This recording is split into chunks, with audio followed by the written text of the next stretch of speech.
Kung wala pa mo kabaloon sa mga requirements sa eskwelahan niya, basin ganahan ka mo palit kay parato pa mga baligya or ganahan ka mo palit samtang napakay kwarta, sundalan ni ako ang suggestion. Pero ako sa ipasabot sa tanan na ang school supplies kay dili requirements aron maka-eskwela ang bata. So dili pud pasabot, wala pa sila ani akong gipang suggest dili ninyo pa eskwela akon kay kapila ni natabo sa kuha nga absent ang bata ko sa kasimana kay wala pa school supplies. Bisag wala pa sila ani, pa eskwelahan na sila inigsugod sa klase. Okay, so ang una nimong paliton papel, depende sa grade level. Kung grade 1 nimong bata, papel pang grade 1, pang grade 2, pang grade 3. Dayon lahi ra po sa ng grade 4, grade 5, kasagaran grade 5 o grade 6 intermediate na papel. So kana ang una nimong ginahanglan. Dayon kung kinder mo bata, grade 1, grade 2, grade 3, kinahanglan pa na sila lapis. Pero bisan pa grade 4, grade 5, grade 6, kinahanglan gyud naglapis sila kay mag-arts na sila. So apili na lang lapis, apili sharpener, apili og eraser. Ang sunod, apili din og ballpen. Ang ballpen magamit ari na sa grade 3 pataas. Ang importante nga color sa ballpen kay black or blue ra gyud. Ang uban kay palitan lang daghan, kamo nay bahala, basta ang importante nga color is black and blue. Dayon, apili og notebook.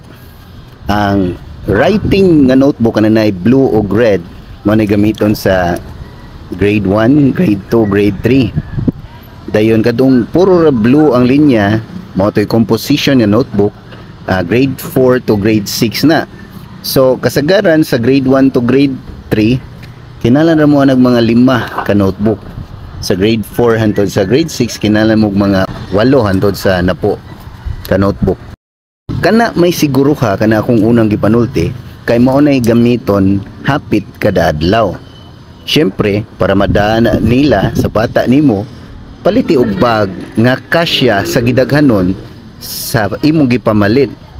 Kay way gamit daghan kay gipalit niya imong bag gamay ra kayo. Kuan ra pud kayo, sobra ra pud kayo kung dako ra kay ang bag nga gamay ra kay gisud, di ba?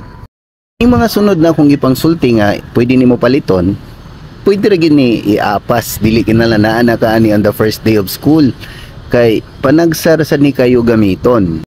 Or dili siya everyday gamiton. So palitin lang po og coloring materials or art materials like Crayola, watercolor, art paper. Kana nga mga materials dili na gamiton kada adlaw.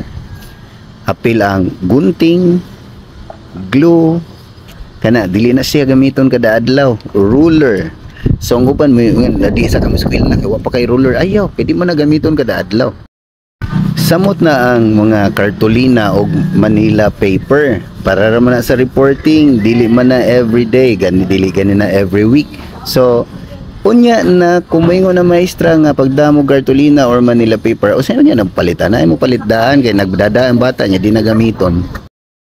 Kana lang mao nay mga basic. Ang uban para ng calculator, ang uban ng mga requirements pang elementary din akong gisgutan ha. Dili gid siya magamit everyday. So ayog kaguol kung andas mo bata on the first day of school kay ballpen, papel ug usa ka notebook lang, okay na na. O gani bisan ganig papel ug ballpen lang, that's enough on the first day of school.